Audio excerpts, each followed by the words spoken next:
આજે હું બનાવું છું હાંડવો, જેની રેસિપી તમારી સાથે શેર કરું છું।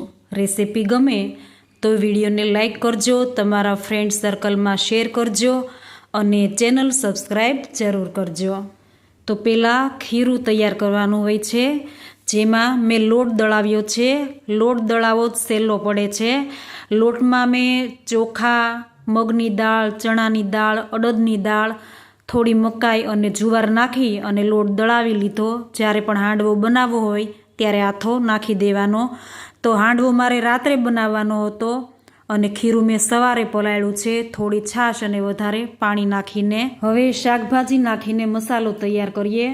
તો મકાઈના કાપેલા દાણા છે, ખમણેલું ગાજર, લીલું લસણ વધારે નાખવાનું અને મકાઈને થોડી પીસી લીધી છે અને આ ખમણેલી દૂધી છે। હવે સિક્રેટ મસાલો છે આ ગોળ, જેનાથી ને હાંડવાનો ટેસ્ટ બહુ સારો આવશે।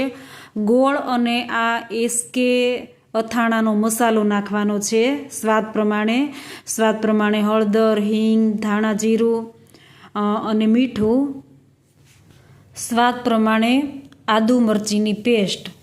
ફ્રેન્ડ્સ, એસકે મસાલો અને ગોળ નાખવાથી હાંડવો બહુ સારો બને છે। અને આ લીલા ધાણા છે એનું પ્રમાણ પણ વધારે નાખવાનું। બધું મિક્સ કરી અને ચપટીક જેટલો ભજીયાનો સોડા અને 4-5 પાવડા તેલ નાખી અને મિક્સ કરી અને હાંડવાનું ખીરું આ રીતે તૈયાર કરવાનું છે। હાંડવો બહુ મસ્ત બનવાનો છે। હવે ખીરું તૈયાર થઈ જાય પછી હાંડવો બનાવીએ। તો ઢોસાની તવીમાં તેલ મૂકવાનું છે। તેલ ગરમ થાય એટલે વઘારમાં રાઈ, જીરું, તલ, હિંગ અને મીઠા લીમડાના પાનનો વઘાર કરી જેમ પુડલા પાથરીએ ને એમ આ હાંડવાને મીડિયમ સાઇઝના બનાવવાના અને સેજ જાડો રાખવાનો। મીડિયમ સાઇઝ એટલા માટે રાખવાની કે પલટાવવામાં એ તૂટી ન જાય અને પછી આ રીતે ઢાંકી દેવાનું, જેથી ક્રિસ્પી થઈ જાય અને કાચા ન રહે। પછી આ રીતે પલટાવીને ફરી પાછા તેલ નાખી અને ઢાંકીને ચડવા દેવાનો, જેથી ક્રિસ્પી પણ થઈ જાય અને કાચા પણ ન રહે।